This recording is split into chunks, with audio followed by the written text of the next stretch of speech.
is Beshear is asking Kentuckians to believe that you can pause puberty and pump little girls full of testosterone and nothing bad will happen to them. That is what he's asking you to believe. And welcome, everybody, to the Andrew Cooperrider Show. Of course, I'm your host, Andrew Cooperrider, and today we will be covering a few very interesting items. First, we have a new governor's ads coming out here recently or will be airing on TV here soon. And we'll be talking about those ads, what's going on there, a new kind of poll in the governor's race too as well. And just kind of overall discuss a little bit of an update on the governor's race, the top of the ticket race. Everybody, of course, is following. Kentuckians for the Commonwealth hosted a event at Lyric Theater in Lexington. Well, you probably don't know who Kentuckians for the Commonwealth is, but I will update you on who they are and about the event that they had and who they had as a speaker and what they spoke about. And then finally, Kenwick neighborhood in Lexington over the weekend woke up to white supremacy flyers in their driveways or front porches. I was a little unclear exactly where they were, but they woke up to white supremacy flyers being dropped off to their house. We'll be covering that and so much more today on the Andrew Cooperrider Show. But before we get into it, as always, please like, comment, share, subscribe. If you're listening to the podcast only form, please leave a review on the podcast, but only if you like it. If you hate the podcast, don't leave a review. Nobody needs to see it. We don't care. But if you love the podcast, please leave a review for us. We greatly appreciate that. Share this with others. Tell other people. Listen to the Andrew Cooperrider Show. Advocate for it so that way we can spread the word. For those of you who listened a while and for those of you who've just started listening recently, you know that we put out a lot of information you are not going to see in the newspapers. Important stuff that is about what's happening in your state and in your backyard. All things you can make a difference on. That's why it's important to stay informed on these items. And we're the only podcast in the state that does a daily show or, well, Monday through Friday show from a constitutional and conservative perspective. I think that's very important. And I think it's something that really needs to get out there. So please share that with others. Without further ado, let's get into it.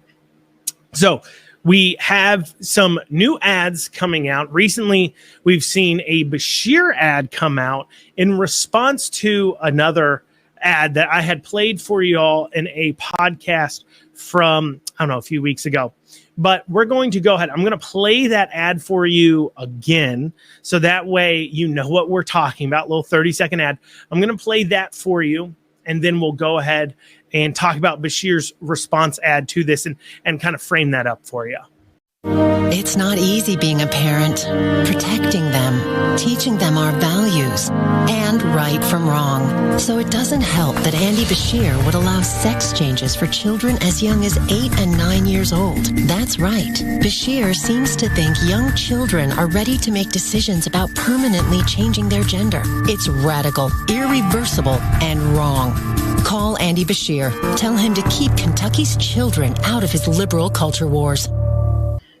So needless to say, Beshear didn't like that ad very much. Now, what that ad was based upon, and as I covered this in a past podcast and in a lot more detail, was based upon, simply put, that Beshear, after vetoed a bill banning surgeries on minors, he vetoed the entire bill in its entirety. That's from his veto message. I read that on the podcast. He said nothing in his veto message about being for the ban on surgeries under minors. And of course, this is important is that all of his actions, all of his words, everything up until that ad you just listened to played indicated that that ad is true. You can't just per se make up things when you do political ads. You can't pull things out of whole cloth. You do have to reference something that the person has done to draw that conclusion that you're making. And sometimes it can be thin. For an example, you could run a political attack ad. If somebody, let's say Republican, and this is a primary, let's say one time they made a tweet that said, let's say they tweeted something like, I disagree with Trump's bump stock ban. I believe it violates the Second Amendment, and I disagree with that ban. So let's say you made a tweet like that.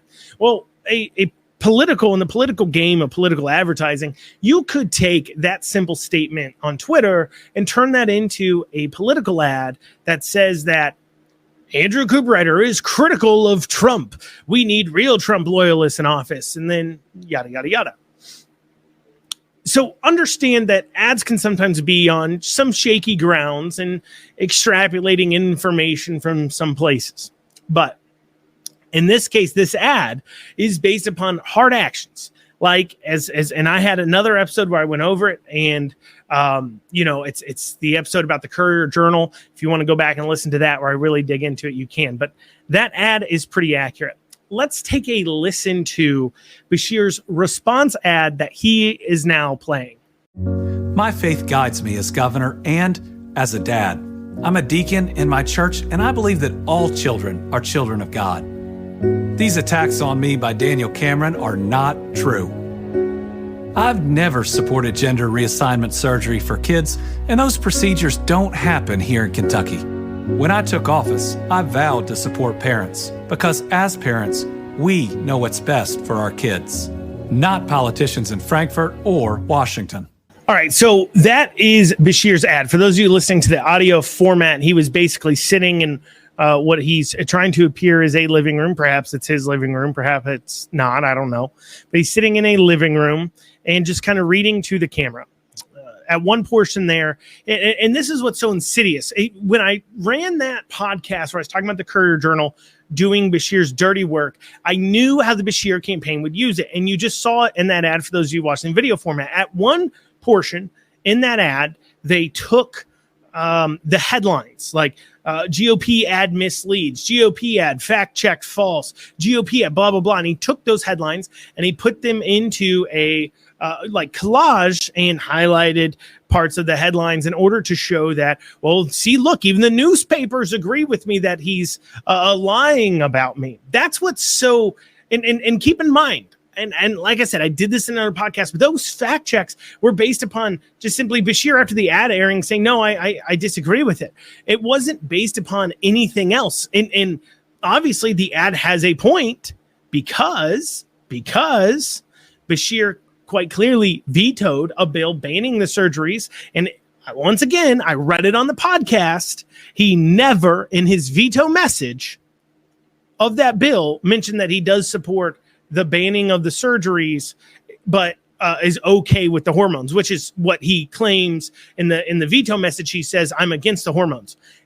He never said anything about the surgeries. He said, I veto this bill in its entirety. He actually didn't even exactly talk about hormones. What he talked about is gender affirming care matters. And let me ask you this. Where do you draw the line? Where do you draw the line? Is what they're saying, they in order for there to be a actual difference, why do they not support the surgeries? Why don't they? Honestly, ask yourself that. Is it because they're permanent and irreversible? So is what you're claiming is that puberty blockers and hormones are reversible? Is that the claim you're relying on? Is that why you support hormones but not surgery? Do you expect the Kentuckians to believe that you can pause puberty and there's no ramifications? Obviously, they expect you to believe that because obviously the media is not going to do the work to talk through that. I mean, put aside the fact that his actions and his words leading up clearly indicate that he is in favor of the surgeries, clearly indicate that he is, until after the ad came out, once again, putting that to the side. Talk about the illogical just nature of it. How can you logically say you're okay with hormones and puberty blockers, but against surgeries? If a person holds a position that they're okay with puberty blockers and hormones, well, then obviously they'd be for the surgeries too. What's the difference? You say, well, it's life altering. Well, so is hormones and puberty blockers. And if that's the argument you want to have that they're not, you're going down a road where you're asking people to throw out a whole lot of common sense. You're asking people to believe you can just pump a little girl full of testosterone and nothing bad will happen. I mean, that's literally what they're saying. And if I was the Cameron campaign, That's what I'd be pushing back on. That would be the next ad that I would cut. That would be my talking points. That would be in my rallies. That would be my call to the base. My call would be, look, he wants to claim he's against surgeries now that he's running for re-election. But let me ask you this, Beshear. What logical position do you have to pump a little girl full of testosterone? Why are you for that, but against surgeries? What's your logical belief there? Do you think it's reversible? If you believe that, let me ask you this. Are you asking Kentuckians? This would be me, Cameron, saying this. Is Beshear is asking Kentuckians to believe that you can pause puberty and pump little girls full of testosterone and nothing bad will happen to them. That is what he's asking you to believe. But we're not seeing that kind of pushback. We'll talk about a little bit about some of this pushback here in a second. So that's one thing. He's using those ads to do that. And then the other claim he makes in there, or the other thing he says is, well, the surgeries in Kentucky aren't happening. Do you think that this is just, and these people, they think this is a phantom? Well, the surgeries don't even happen in Kentucky. Why are you worried about it? Remember, need I remind you, there was a bill in Congress to an anti-lynching bill, and they had a bunch more attached to it. And a bunch of Republicans voted against it. Why? Because it wasn't just an anti-lynching bill. There's a bunch of other issues in the bill. And they claimed that Republicans were for lynching. And Republicans responded by saying, look, lynching hasn't even happened since like the 1940s or 50s. I mean, if you remember the Charles Booker ad from when he was running against Rand, where he put a noose around his neck. Remember that ad? Maybe you don't. I do. Lynchings haven't happened in Kentucky or America in decades and decades and decades. But yet, when Republicans didn't vote for an anti-lynching bill that wasn't a clean anti-lynching bill, they said, well, you're against lynching, or you're for lynching. You're not against it. And the defense of, well, lynchings don't happen, that didn't wash with him at the time. But now Beshear's defense of his actions of claiming, well, surgeries don't happen in Kentucky, they buy. It's not as if, let's pretend for a second, let's just take that at face value, that surgeries don't happen in Kentucky. It's not like these surgeries were happening far away and in super liberal states. I mean, these gender transition surgeries on minors was occurring in Tennessee, at Vanderbilt University, in a ruby red state, just like Kentucky. We had gender transition surgeries occurring. To pretend it was no threat, that we were never going to be under threat, that people under 18 were going to have their genitalia chopped off, and to claim that that wasn't ever going to be a threat just simply ignores the facts that this is and was going on in ruby red conservative states that border us. At least when the Republicans voted against the anti-lynching bill that had a bunch more in it, their defense of, well, lynchings haven't happened in quite some time, in decades and decades and decades, actually was true, that they hadn't. They're making this claim, well, surgeries just don't happen here in this state. So, yeah, this is happening in other states, but you don't need to worry about that here. That's the claim. But remember, too, this is the same groups of people that say CRT isn't happening here. You got nothing to worry about. I don't buy it. I don't buy this claim. It's not happening in Kentucky, so you don't got to worry about it. Well, like I said, it's happening near us. That's good enough for me to be a little bit proactive and get ahead of this before a doctor does get it in their mind to go ahead and start doing it here in Kentucky. Because I promise you, if they weren't caught in Vanderbilt and there wasn't massive public backlash and pushback coming, then this would be happening in Kentucky. I guarantee you it'd be coming to Kentucky. Without this bill passed, I promise you it would. Promise you. We know it would have. Ignore the fact, too, is they claim they're against surgeries, that Democrats never offered a bill that just banned surgeries. Forget the fact they never offered an amendment to vote on to just ban the surgeries. But putting that to the side, the obvious errors there. And then he follows up by saying that parents know what's best for the child. Need I remind you about the Beshear administration coming in and telling parents that they're going to transition their children at school and not tell them. Need I remind you about the Anderson County principal that was suspended for refusing to hide from parents the pronouns of these kids?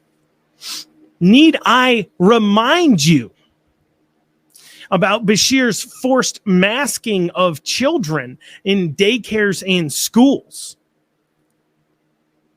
He claims he believes that parents know best. Well, he didn't think they knew best when it came to masks. He didn't think it knew best when it came to putting kids back into school.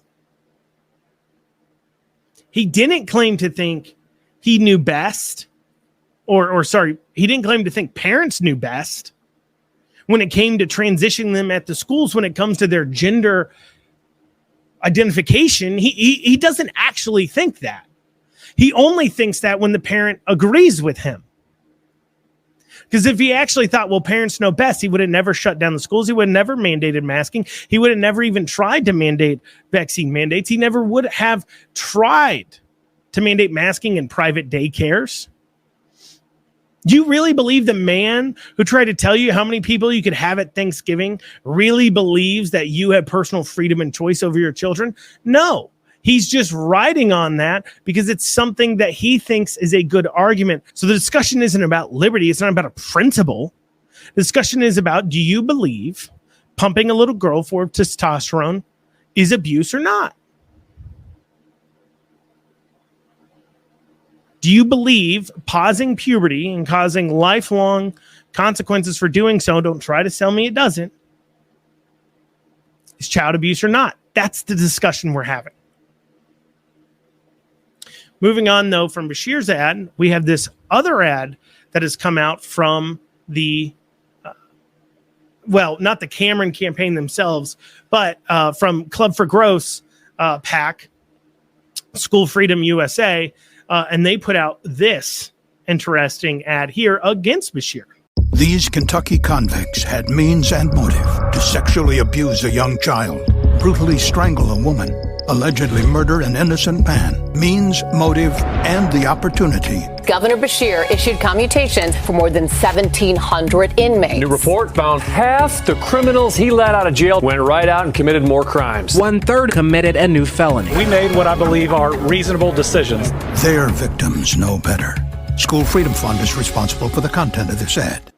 There you have this ad that is talking about Beshear letting these criminals out of prison due to COVID, and how a lot of them, almost half, went out and recommitted crimes almost immediately, and how that created a public danger to society. An argument to say, well, you're concerned about them catching COVID that was supposedly incredibly dangerous, but obviously we saw what the mortality rates are. But you're so worried about that you went ahead and commuted a bunch of sentences and put a bunch of criminals out onto the streets, damaging law-abiding citizens in doing so. Good ad, good point. Gets across a good point. And I think it really leads into where if Beshear, because we've got a new poll out saying Beshear is the most liked governor in the country, suppose this poll, take it for what it's worth, that Beshear is the most liked governor by his other party, by the opposing party. So he's the most liked Democrat governor or Republican governor by people who belong to the opposite party from him. And why is that? Well, a lot of this, honestly, I believe the lack of tactfulness and ability to understand how to talk to people, how to communicate with people, how to message on things they really care about. You would look at this and say this should be an easy win for a Republican governor. Why are they having issues? Well, first, the legislature made a lot of mistakes. I was there and watched them. I was a part of a few citizens who put together a citizens impeachment. And we outlined things that Beshear did that violated the Constitution, that he did knowingly violating the Constitution. This provided an opportunity for the legislature to really uncover a lot of things. One of the charges we levied was about him shutting down churches. And in doing so, he knowingly violated the Constitution. And if you knowingly violate the Constitution, federal or state, as an elected person, you deserve to be removed from office. And there's one man who had conversations with him about it. His name was Rodney Brewer. He was the KSP director at the time. And him and Beshear had conversations about shutting down churches. And in emails, Rodney Brewer indicated that this was clearly a First Amendment violation. Did the legislature, when I and a few others provided them the opportunity to question Rodney Brewer and get to the bottom of this and at least create a whole lot of public records of what Beshear really thinks of us and of people and of rights and freedoms, that he knowingly violated it? Did they bother to dig? No, they lacked the chutzpah to do it because they didn't want to impeach the guy because they thought, well, he'll be an easy win at the polls. They assumed that because Beshear was so unliked during COVID lockdowns that he will be an easy beat, and he was the guy they wanted to run against. They honestly were afraid that if they impeached Beshear, Jacqueline Coleman would take over and she'd be harder to beat in 2023 because Beshear was so unliked at the time. And people were so fired up about what he did, but they miscalculated. They miscalculated on the ability of people to remember things. And they had an opportunity to dig up things. They didn't do it. And as Beshear has come out every single time and claimed successes based upon their work, they haven't done any pushback. They have no PR. The messaging out of our Republican Party leadership in Kentucky, whether it is the state party, whether it is the legislative leadership, really at those two levels, the leadership there is completely inept at messaging. They have no idea how to do it. They don't know how to spread their message on their own. They still run to normal media. They hate people like me. Trust me, they've spent almost $1 million trying to keep me out of office when I ran. And the reason why is because we talk about the things that people care about. They get fired up on. But they don't want to talk about those things. They don't know how to message. They believe they're the adults in the room. They underestimate something that Democrats have understood for a very long time. Activate young people. Get them involved. Make them go out there. Activate people. I mean, ask anybody. Ask anybody that's active in the party. Ask them, how big is the college Republicans? How many chapters do we have? How many active chapters do we have? And those of you that listen to this that are part of the leadership of the party, ask yourself that question, huh? How many college Republicans do you have? How many young Republican chapters do you have? I'm technically a young Republican. There's no chapter in Central Kentucky. The only active chapter is in Northern Kentucky, and it's ran by a bunch of liberty activists like myself. Not me, I'm not a part of that, but people like me who are liberty activists. They're the ones doing the work. But instead of embracing them and asking, how do we replicate this? How do we get more people involved? We need a strong, sturdy base like the Democrats have. Well, at the same time, we need our soldiers on the battlefield of politics to pump out the messaging like the Democrats do. But instead of asking us and embracing us, they push us away and they wish we'd sit in a corner and shut up and just show up to their Super Saturday door knocking that they have ever so often. And that's it. And I think that's the real failure here. If Beshear wins, it'll just point to the continued failure of the Republican Party leadership in Kentucky. Not your local level county parties, but I'm talking about your legislative leadership, and I'm talking about your party leadership and their inability to know how to speak to the voters, their inability to actually activate people. They're uninspiring. There's a strong possibility that Beshear may win another 4 years. Republicans will win every other seat. 20, that's the number of Democrats in the House.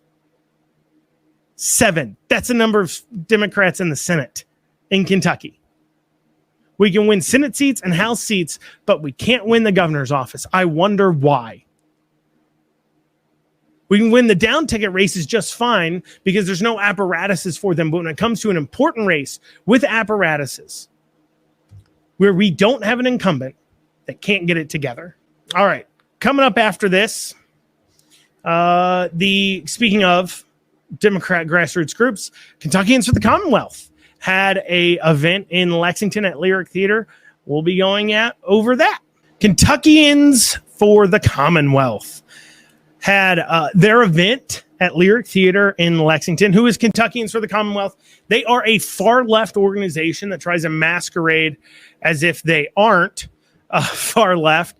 This always kind of gives me a good laugh. So they reach out to candidates who are running for office, and obviously they reached out to me when I was running for office. And let me read for you the emails. They email me a lot. They emailed me probably 10 times on 10 different emails to try to get me to take their survey. And if you go onto their website, what you'll see is only the Democrats have taken their survey. Other than Adams, every other Republican running for statewide office has not taken their survey.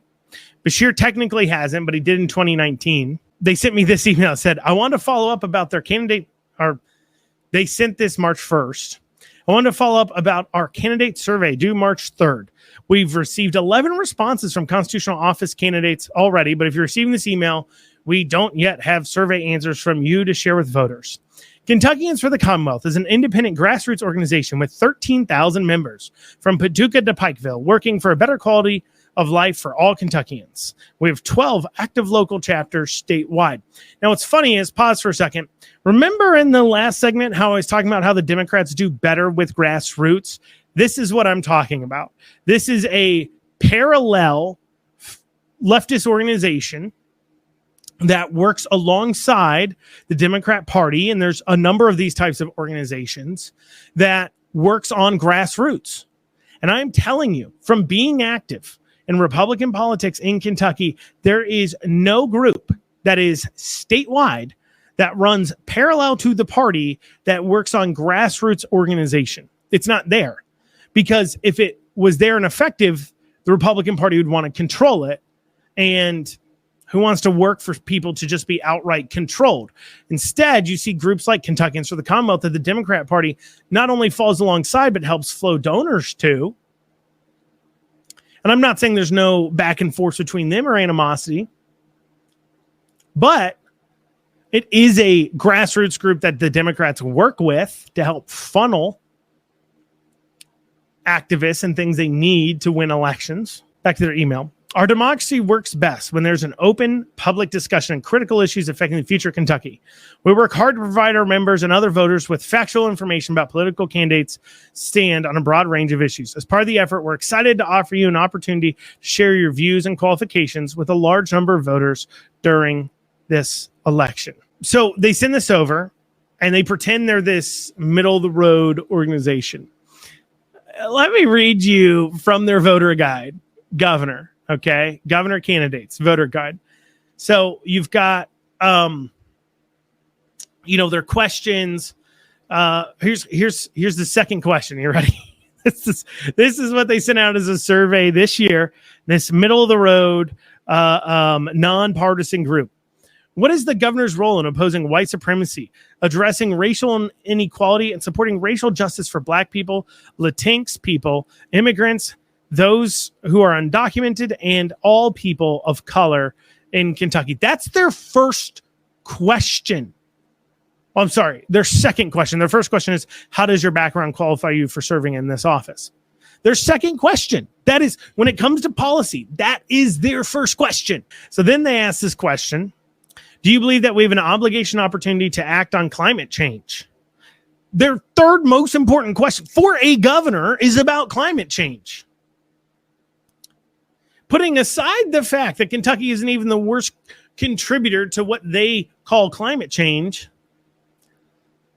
and the things that affect it, that they claim affect it, putting all that to the side, and I don't want to argue about climate change, putting that to the side, they're asking governor candidates what they're going to do about climate change. Kentuckians for the Commonwealth.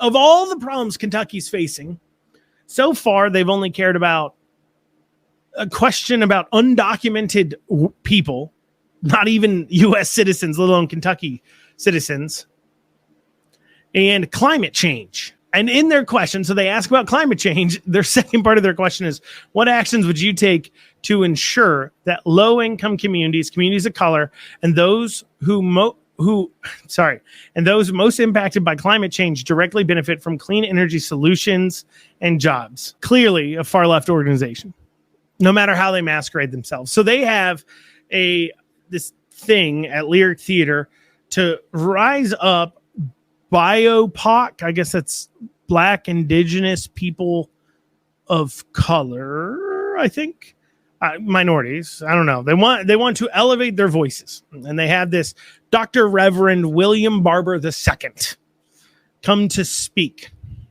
about raising the minimum wage in Kentucky. Now, first off, without ever having to pass a piece of legislation, the minimum wage in Kentucky is effectively much, much higher than $7.25 an hour. I don't know if a McDonald's in Kentucky exists that starts people at $7.25 an hour anymore. They're legally allowed to, but they can't attract in workers. But also at the same time, anytime people start talking about minimum wage, they immediately go to how the cost of things have gone up. That's what this gentleman did. He went into Dr. Reverend William Barber II. He went into the cost of the cost of this has gone up, housing, food, gas, all this has gone up in costs. We just need to rise wages to match it, ignoring the fact that raising wages would, of course, raise the cost of things. Do you honestly think, what do they believe, right? Do they believe, okay, follow the logic. Do they think if they raise minimum wage that businesses won't just raise the cost of things to match, to keep it going? They already believe business owners like myself are just down, dirty, greedy, money-grubbing jerks. You think by raising the minimum wage, you're going to change that if you believe that about people? Apparently, they must think that. Doesn't make much sense. And of course, they don't actually want more money. And this is a concept I think most of these raise the minimum wage people just simply don't understand. You don't want more money. You want to buy more things. That is what you want. You don't want more money. You want to buy more things. So in actuality, it's not as much about how much you make. It's about how much do things cost compared to what you make. And there's a very specific thing you could do to drive down the cost of items and also at the same time possibly pay you more at the same time. And that'd be simply put, get the government out of the work of taxing your income. The government makes net almost as much as you do off your net pay, as you do off your hours. This is what I mean. You pay a tax of about, 30%? 40% Medicare, Medicaid, local taxes, so on and so forth. Guess what? Your employer matches that. The real cost to pay somebody $10 an hour or $20 an hour is about 10 to 20% more than that. The government's making around 40 to 60%, depending on where you live, of what you do, of what you're paid per hour. If you're paid $10 an hour, they're making $6 an hour in some situations. You're walking home with $7 or $6. They're making almost as much as you do. Is there any conversation from these people about cutting out that expense, that cost, that person in the middle that's chunking off such a large VIG and providing nothing of value in the process? You can make your claims about, they're providing this or that, or roads. Your roads aren't funded. Your roads aren't funded by that money they're taking from you. You say, Medicare, Social Security, that's great. It's going broke because they can't manage their funds. Real great service they're providing there. So what are their solutions? Well, we need compassion. We just need people to care more. Politicians to have more compassion, so they raise the price of things. It's very easy, Dr. Reverend William Barber II, to spend somebody else's money. It's very easy to stand there with the proverbial gun of government pressed to someone's head saying, give me more, ignoring the fact that just raises the cost of everything, ignoring basic economics in the process. Where's your compassion? Why do you believe you can take from somebody else to redistribute? Where does it say in the Bible, Dr. Reverend William Barber II, give unto others as you would give unto yourself? And if they don't want to give too, well, force them. It's not what it says in the Bible. Of course not, because that's not a good way to run charity. You shouldn't force it. Anyways, quite clearly, far left organization having this event. The minimum wage arguments obviously are falling on deaf ears right now because we all know that pay is drastically higher than minimum wage.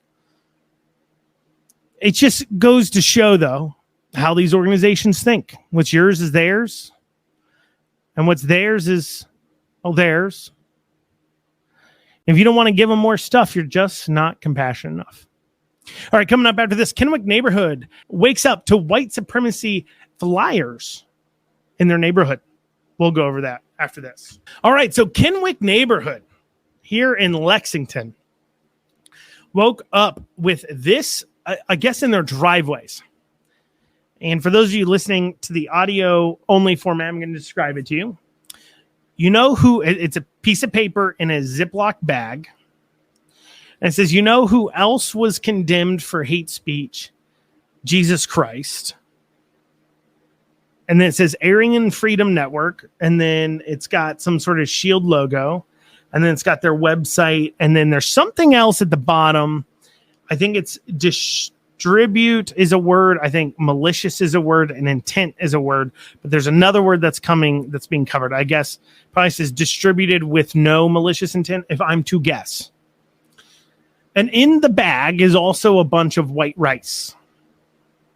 And my first question about all this is why? Why would you go? Let's pretend you're a racist. Okay? Let's pretend you actually think that judging people by their skin color is a good idea. You know, what's like a Democrat. Why would you go into Kennewick neighborhood, first off? A neighborhood who I believe the Black Lives Matter sign salespeople ran out of stock in. I used to drive through that neighborhood all the time to get to one of my offices. Why would you drop this into their neighborhood, this white power stuff? Maybe they're like, hey, or the, you know, are they finally willing to admit that they're low, because it is predominantly white neighborhood, their low opinion of minorities, you know, how minorities can't seem to provide for themselves and need the government to come in and help them. And the government needs special things for minorities because they're just incapable. Racist thoughts of these liberals. Maybe they think, hey, are they finally willing to admit how racist they are? Possibly. But I have more questions. Why is it in a bag with rice? What is that for? Are you trying to keep moisture out? Wouldn't it be more, I don't know, price and time effective to laminate it? I'm not saying white supremacists are intelligent, but if you're going, I mean, this just seems time consuming to pack these Ziploc bags with rice. Do they not have laminators? Are they unaware they exist? Are they afraid of them? Do they think it's a, I don't know, it's some sort of plan by the evil minorities to get them to use a laminator? Why would they not laminate? What are they doing with a bag of rice in it? I just have so many questions about this. I'm so confused. So you go into this neighborhood and you drop these baggies off with rice and flyers in them. After two, keep in mind that there's been several news stories about other places getting these flyers the last several weeks. And it leads me to ask a question. I think a question we're all thinking. Is this a hoax? And most of the time, from what I've experienced, when we see news stories about this kind of thing, it is a hoax. But as if this isn't ridiculous enough, then the police come in and say, look, we're going to increase extra patrols. We're trying to collect evidence. We're going to find who did this. I guarantee you, if it turns out they're not actually a white supremacist, but somebody just trying to stir up controversy, then we'll never hear about it again. And then they say, look, we're investigating, so on and so forth. Every article I read, they did ask them, what would you charge them with? Because I don't want to say unfortunate thing, because freedom of speech is a great right. The thing is, though, is what are you going to charge them with? I mean, I just wish when people are actually being murdered, when you have these crime-ridden areas, I wish there was more investigation and push from society as a whole and the Lexington police, and I know they're being held under a political thumb, to increase patrols and do what they can in those neighborhoods, rather than worrying about flyers that, one, seem like they're a hoax, two, clearly nobody's buying what they're selling. There's very little people out there who are actual white supremacists. Three, what are you going to charge them with? Littering? That's all I can think of. They're going to charge them with littering. I don't know. It just seems a little, the whole thing seems far-fetched. It just seems far-fetched. Tell me if you agree or disagree. Well, guys, that's what we have time for today on the Andrew Cooperrider Show. Thank you all so much for joining me. Have a great rest of your day.